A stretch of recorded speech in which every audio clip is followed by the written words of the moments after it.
អូនបងសុំតមិនដោយសារតែបងបញ្ហាតាមផលទីទួយហ្នឹងហើយមកយកណៃរៀងជើតិចឥឡូវតើខ្ញុំទៅផ្ទះហ្មងហ្មង អត់ទៅទេ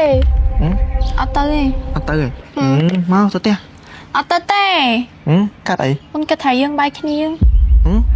បាយគ្នាលេសោច្រើនណៃមកទៅផ្ទះមកមក ថាអត់ទៅទេ ហើយកាត់អីបានណៃស្រាច់ចិត្តថាចង់បាយគ្នា អូនសម្រេចចិត្តហើយអី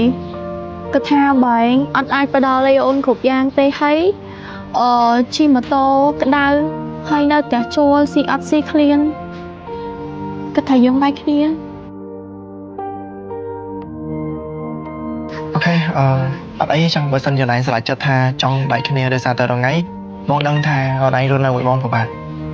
ហើយបងក៏ព្រមសម្របតាមណៃគ្រប់ពេលដែរអូខេអត់អីចឹង ហើយណាមួយក៏ម៉ាក់ប៉ាគាត់រៀបចំឲ្យមានអ្នកថ្មីនោះគាត់មកហើយ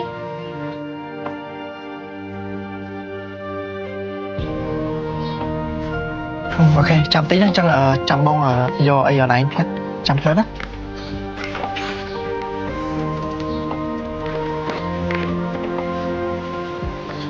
នេះអូនលុយ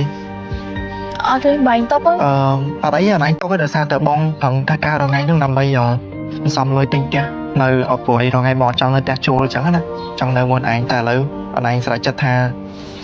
ទៅចៅបងហើយអញ្ចឹងបងក៏បកលុយនឹងអនឯងទៅព្រោះបងក៏គ្មានទេអត់អីអនឯងទុកហ្នឹងនេះអនឯងយកទៅអត់អីទេ អត់យកទេបែងតបទៅ តែអនឯងទុកទៅដោយសារតែបងរងៃទុក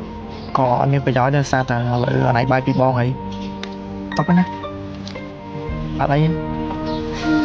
ចង់អូនអរគុណណាស់ដោយសារគាត់ចាំយូរហើយអូនទៅណាបាយបាយ បាយ